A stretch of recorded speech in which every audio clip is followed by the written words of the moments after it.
Chet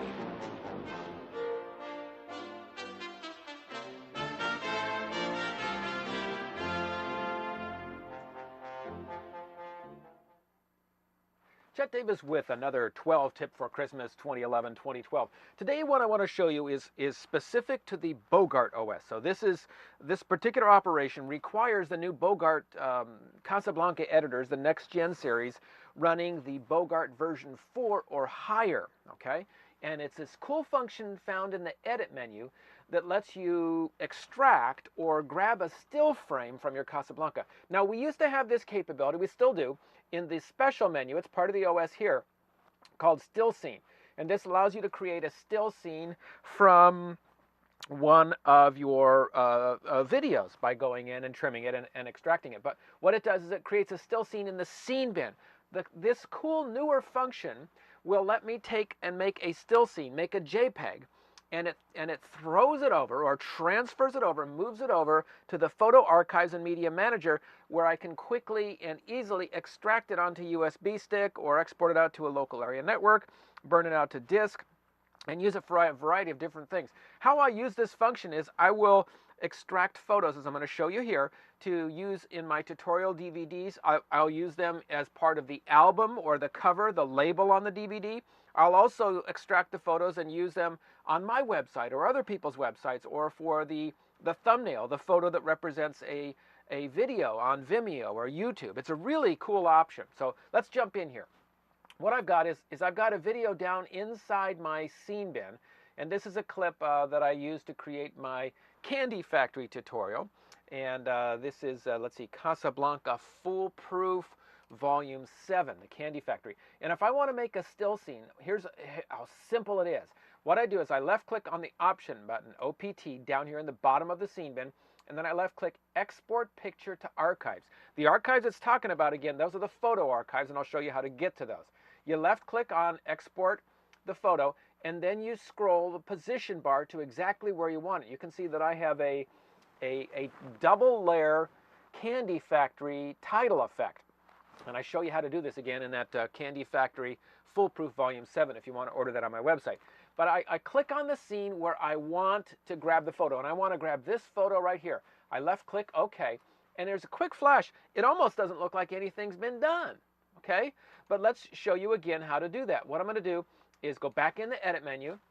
This time I want to show you how to do it inside the storyboard.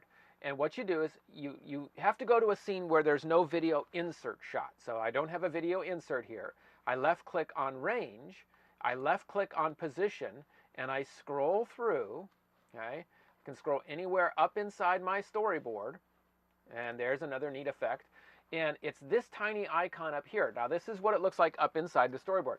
Left-click on this little tiny camera here, and again there's a momentary flash, and it's done. It's complete. So we can cancel out of that, and let's come back down here and show you how to do it one more time. So let's select a different scene over here. Oh, this is a really cool effect. If I can find this guy here. It's at Pip Studio, how to build that there. And what we want to do, again, you click on the Option button, OPT, and Export Picture to Archives right here. Left-click on that, and that brings up what looks like a trim function, but it's actually positioning, okay? So you scroll to the place where you want the video, where you're going to grab a still frame here, and you left-click OK, and it's done. Now let's go find out where they are. What we're going to do, go back to the main menu, left-click on Media Manager. Now if you're new to Bogart and you've not set up your Media Manager, it's possible that it might be set up to display in a different monitor setting. So you want to adjust that. I have tips on my website for doing that, as well as the Media Manager tutorial DVD. So here we are in the Media Manager. In the middle right side, see the little photo icon, numeral 6. You can actually press number 6 on your keyboard, or left-click on the little photo, and click on the side, either the left or right side, and it creates like what I call the elevator, and scroll all the way down to the bottom. The way the archives work in Media Manager is the most recent item, most recent files that you've added, exported, what have you, will be at the bottom of the list. So here they are. There's 1, 2, 3. There's the first one I extracted. Here's the second one that we created inside the storyboard, and here's the third photo that I grabbed just a moment ago, creating it from the scene bin. If you want to see it up larger, just to confirm that, I can simply left-click on this preview button, and there we go. So I'm going to backspace and go back here and show you this one, and I enlarge that. So very nice, nicely done. Now it's important to know what it's creating here. It's actually creating a JPEG file, JPEG or JPG file.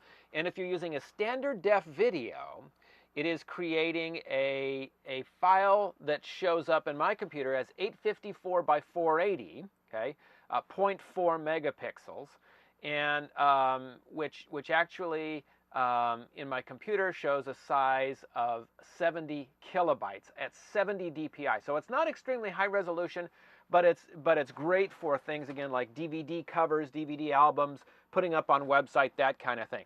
Now, if your project is a high def project, like a 1920 by 1080, I found out that in my computer it does actually extract a higher resolution photo that is 1920 by 1080 pixels, and it's still at 720 dpi, but it's a much larger file size. It's 334 kilobytes.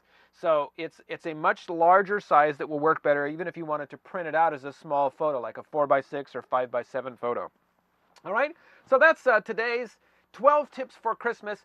Thanks for joining me. Chet Davis from CasablancaExpert.com.